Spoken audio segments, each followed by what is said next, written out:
she said. If I want to spend the night out, I don't owe you an explanation. I said, then neither do I. She came home at noon the next day. I'd moved out.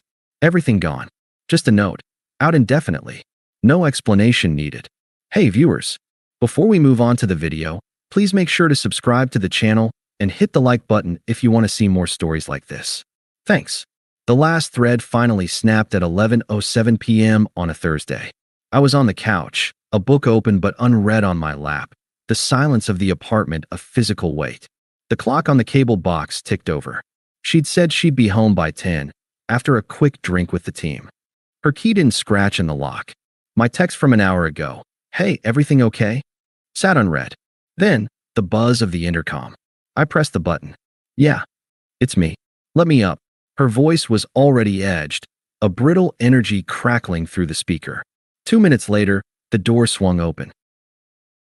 She didn't look like she'd come from a corporate drink. She looked like a storm barely contained. A little black dress I'd never seen, heels that meant business, her makeup sharper, redone. The scent of someone else's cigarette smoke clung to her jacket, overlaying the ghost of expensive gin. Hey, I said, keeping my voice level. How was it? Fine. The word was a door slammed in my face. She threw her clutch onto the kitchen counter, the clatter too loud in the quiet. I watched her pour a glass of water, her movements jerky.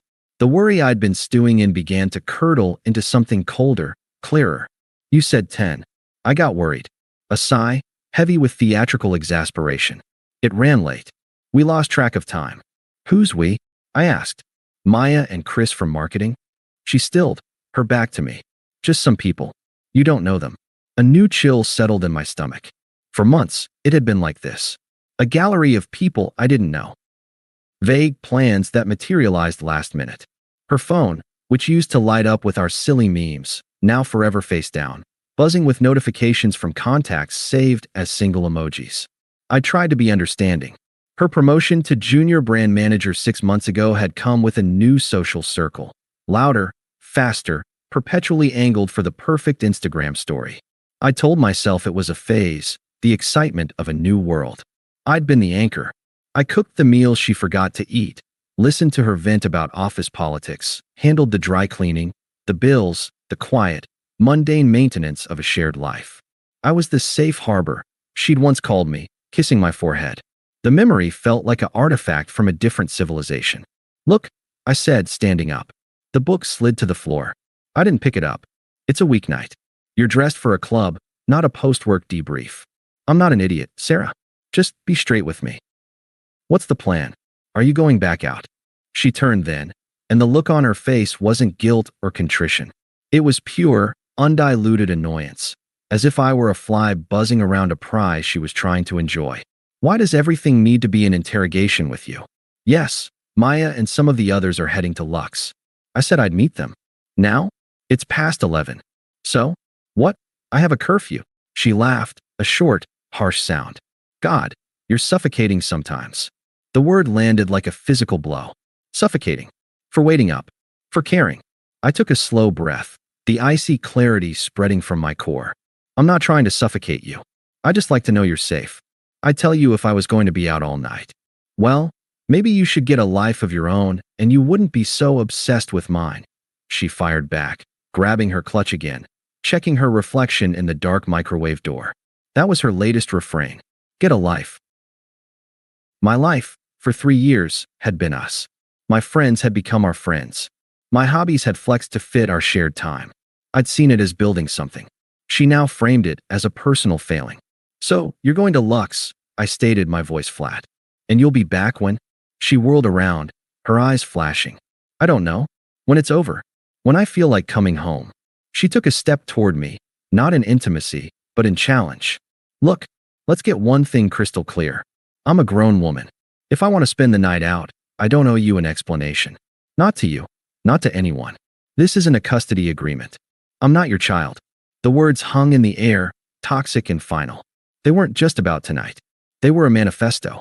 They were the dismissal of every quiet worry, every gentle question, every shared responsibility, every silent promise that had built this home. They reduced 3 years of partnership to a prison guard and an inmate. I felt a strange, quiet click inside my head. The noise of anxiety, the hum of desperate love, the static of confusion, it all just stopped. A perfect, silent void opened up. In that void, there was only her statement, clean and sharp as a surgical blade. I looked at her, really looked, not at the woman I loved, but at the person standing in front of me, defiant, entitled, already halfway out a door I hadn't even realized was open. I didn't shout. I didn't plead. I didn't even feel angry. I just felt done. I nodded once. A small, accepting motion. "You're right," I said, my voice so calm it surprised even me. It was the sound of that internal void. "You don't." A flicker of triumph crossed her face. She'd won. She'd established her dominance. I met her eyes and delivered the corollary, the only logical response to her new rule of law. And then neither do I. She blinked, the triumph faltering, replaced by a flicker of confusion that quickly hardened into a sneer. She thought I was being petulant, throwing a childish comeback. She didn't hear the finality in it. "Whatever," she scoffed, rolling her eyes. She adjusted her dress, a queen dismissing a jester. "Don't wait up." And with that, she was gone. The door closed with a firm, definitive thud that echoed in the hollow apartment. Silence. Not the anxious silence of waiting, but the profound, echoing silence of absolute conclusion. I stood there for a full 5 minutes, just breathing in the silence. The ghost of her perfume and cigarette smoke still lingered. The echo of her words, "I don't owe you an explanation," replayed on a loop, but now it sounded less like an attack and more like a user manual. Instructions for disassembly. A strange energy, cold and purposeful, began to course through me. The grief was there, a vast, dark ocean waiting to pull me under, but for now, I was standing on an ice floe of pure focus. I had to move before the grief thawed and swallowed me. I walked to the bedroom we shared, our room. I looked at the king-sized bed, the mismatched nightstands, hers cluttered with skincare, mine with a book and a watch. The framed photo on her dresser from a trip to the coast 2 years ago, our faces wind-whipped and happy. It all looked like a museum exhibit. Life of a couple, circa when she still pretended. I didn't touch her things. They were no longer my concern. From the top shelf of the closet, I pulled down my old, sturdy suitcase and a set of moving boxes I'd kept from our last move. I started with my closet. Clothes, shoes, belts. Methodical, efficient. No hesitation. Each item folded or placed, not with sentimental care, but with the practicality of a soldier breaking camp. The suitcase filled with a week's worth of essentials. The boxes began to swallow my books, my vinyl records, the small toolbox my dad gave me, the framed diploma, the goofy ceramic mug I'd made in a college pottery class. Around 1 a.m., my phone buzzed. A text from her. "Maya's phone is dead, charging at the bar. Just so you don't send the cops. Having fun. Don't be mad." I read it. The old me would have felt a pang, would have texted back, "Please be safe." The new me saw only a notification, an update from a distant satellite that was losing signal. I didn't reply. Instead, I went to my phone settings and changed her contact name from Sarah Redhart to S. Then I opened the banking app and transferred my half of the last paycheck into my personal savings account, separate from our dwindling joint fund for future trips.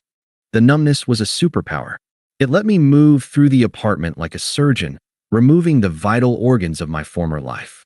I took my PlayStation, my laptop, my headphones. I left the TV we'd bought together, the fancy stand, the decorative pillows she'd obsessed over. I packed the good knives my mother gave us, but left the pots and pans. I was curating a new existence, not looting the old one. In the living room, I paused before the bookshelf. Our books were intermingled. Carefully, I slid mine out, leaving gaps on the shelves like missing teeth. Her trendy novels, self-help guides, and photography books stood alone, suddenly looking lonely and forlorn. By 4 a.m., the physical work was largely done. A stack of 4 boxes and my suitcase sat by the front door. The apartment looked ransacked, but only in a specific, targeted way. My spaces were voids. Her spaces remained, a shrine to a person who wasn't coming back to the life she'd left. I sat at the now bare kitchen counter with a notepad. The blank page stared back. What was there left to say? All the pleas, the accusations, the questions, they were invalid under the new rules. She had written the terms. I picked up a pen. I wrote 5 words. Out indefinitely. No explanation needed. I didn't sign it. It needed no signature. The author of the philosophy was clear. I propped it against the empty fruit bowl on the counter, the only thing in the center of that wide, empty surface. A minimalist monument to the end. At 6 a.m., as a gray dawn bled into the sky, my buddy Leo's truck pulled up outside. I'd texted him an hour ago. Need a favor? No questions. He asked none. He helped me load the boxes and suitcase into the back, his face grim but understanding. He clapped me on the shoulder as I locked the apartment door for the last time and dropped the key through the mail slot. "You okay, man?" he asked as we pulled away. I looked out the window at the sleeping city. "I will be," I said, and for the first time, I believed it. The new place was a furnished studio, smaller, brighter, overlooking a different street. It smelled of clean linen and possibility. Leo helped me haul my boxes inside. When he left, the silence returned, but this one was mine. It wasn't the silence of absence. It was the silence of a blank page. I took out my phone. Before I could think, before the old, weak pain could resurface and suggest maybe I should wait, maybe I should hear her out, I went to my contacts. I selected S. I pressed block contact. Then I opened Instagram, Facebook, Spotify, every shared digital thread, and severed them all. One by one. Block, delete, unfollow. A digital vanishing. By 8 a.m., I was a ghost in the machine of her life. The man who waited up, who worried, who cooked, who asked for explanations. He had ceased to exist. All that remained in that old apartment were the echoes of her own words, and a note throwing them back, cold and exact. I sat on the floor of my new, empty studio, my back against a box of books, and watched the sun fully crest the buildings. I didn't cry. I just breathed. The game she had invented was over. I had simply chosen to stop playing and walked off the field without a word. The silence in the studio was a living thing. For the first 2 days, it was a deafening roar. I'd conditioned myself for 3 years to listen for a key in a lock, a text chime, the cadence of her footsteps. Now, there was only the hum of the mini fridge and the distant city noise, a white noise that meant nothing. I didn't turn on the TV. I let the silence press in until it stopped being an absence and became a presence. My own. I didn't break. I worked. I unpacked my boxes, placing books on the single shelf, hanging my clothes in the narrow closet. The sterility of the furnished space was a relief. There were no memories in the beige walls, no ghosts in the generic landscape print. It was a clean room in a mental hospital, and I was the sole patient, administering my own cure. The first week was a lesson in tectonic shifts. The instinct to text her a funny billboard, to ask what she wanted for dinner, was a phantom limb, aching and firing useless signals. Each time, I'd feel the impulse, pause, and then deliberately do something for myself. I'd go for a run until my lungs burned. I'd cook a single steak, eating it straight from the pan. I'd reread a chapter of a book I loved. I was retraining my brain's reward system, divorcing it from the chemical dependency of us. I expected a tsunami of emotion, rage, despair, a weeping breakdown on the thin studio carpet. It never came. Instead, there was a profound and unsettling calm. The grief was there, but it was a quiet, sedimentary layer beneath the active soil of my new life. I realized the worst of the mourning had happened in the final months, while I was still beside her, watching the woman I loved slowly replace herself with a stranger. The actual leaving was just a formality. My phone, now a quiet tool, told a story of its own. The first day, there was nothing. The void I'd created held. On the evening of the second day, my screen lit up with a call from an unknown number. I let it ring out. A voicemail notification appeared. I deleted it without listening.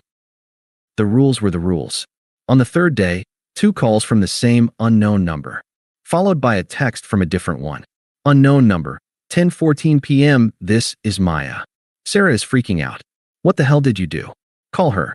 I stared at the text. What the hell did you do? The framing was perfect.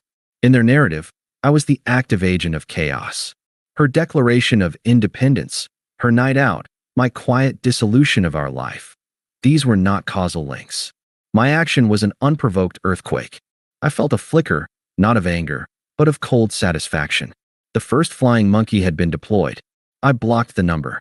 The true outline of her unraveling came in fragments, a puzzle assembled from stray data points.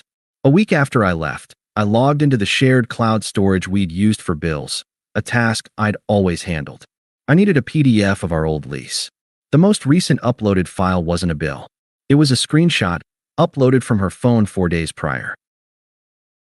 It was a text conversation with someone saved as J-Fire. J-Fire, 12:03 p.m. last night was wild. LL, you good? Sarah, 12:15 p.m. I'm not good. My boyfriend moved out. He took everything.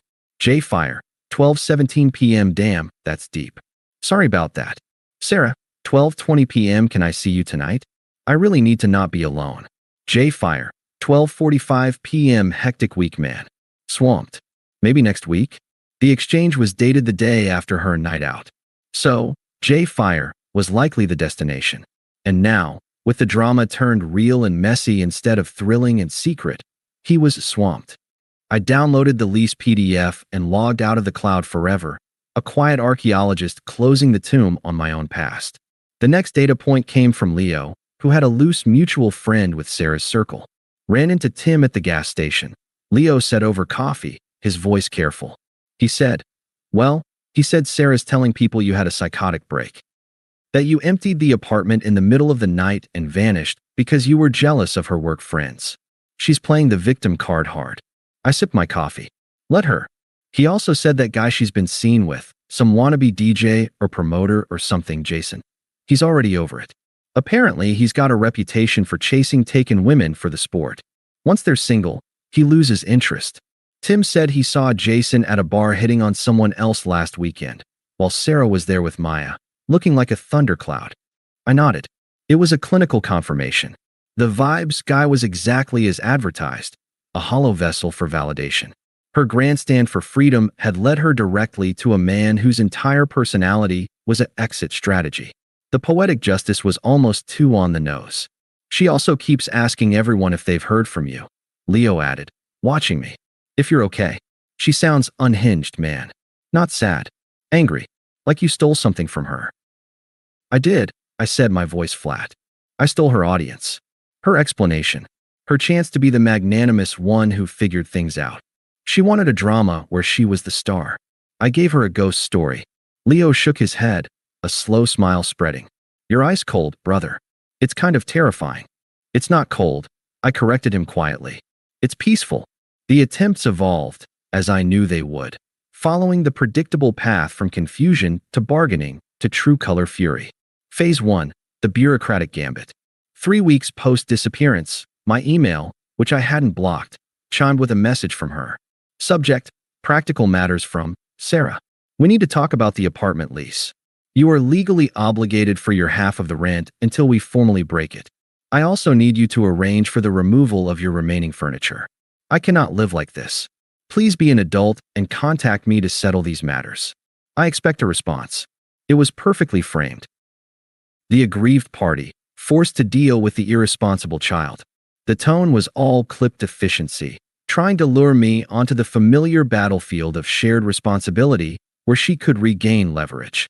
She was speaking the language of the old world, not understanding it had been erased.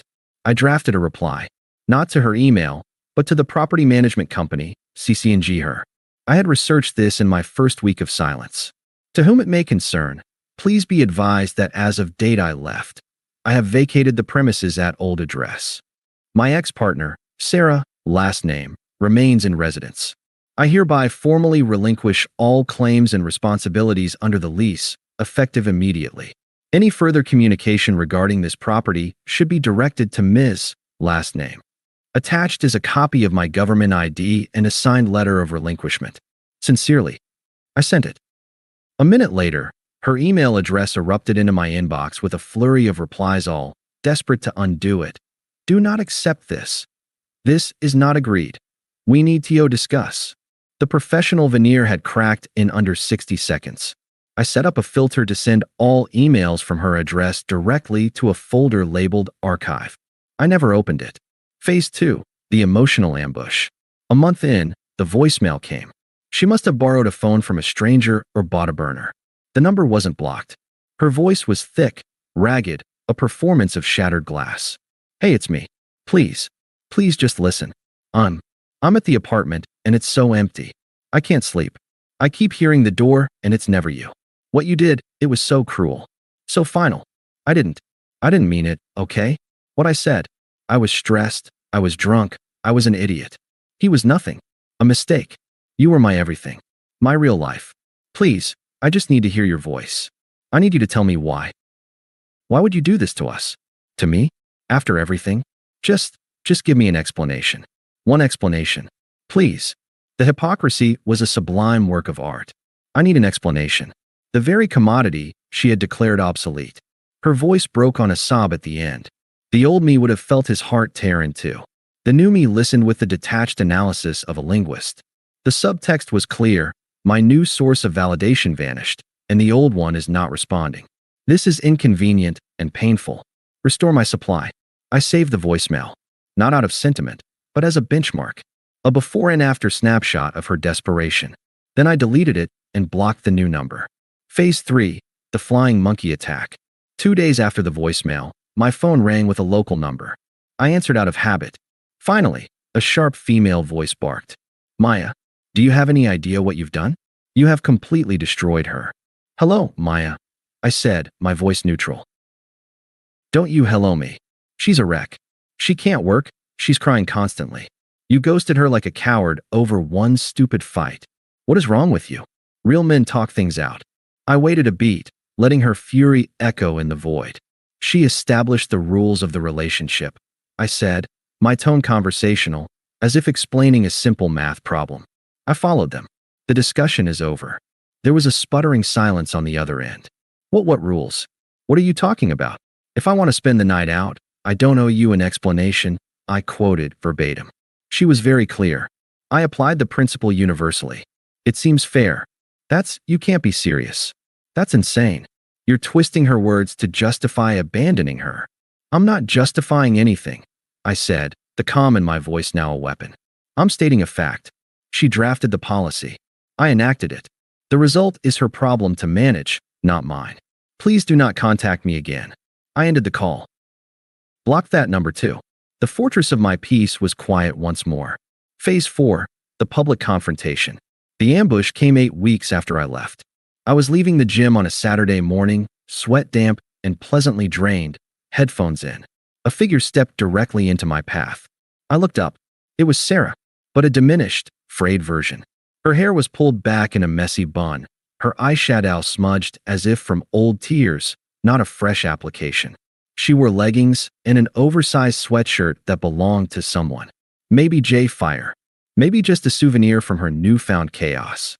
I pulled one headphone out. Excuse me, I said, making to step around her. You left me. The words were a raw accusation, hurled at me in the bright sunshine of the parking lot. You left everything. What? I stopped, looked at her. There was no love here, no fond memory. Just the person who had authored my pain, now standing in front of me demanding an invoice for it. I didn't leave you, I said, my voice even. I exercised a clause in our informal contract. The no explanation needed clause. You drafted it. Her face contorted, confusion and rage battling. That's not fair. That was in the moment.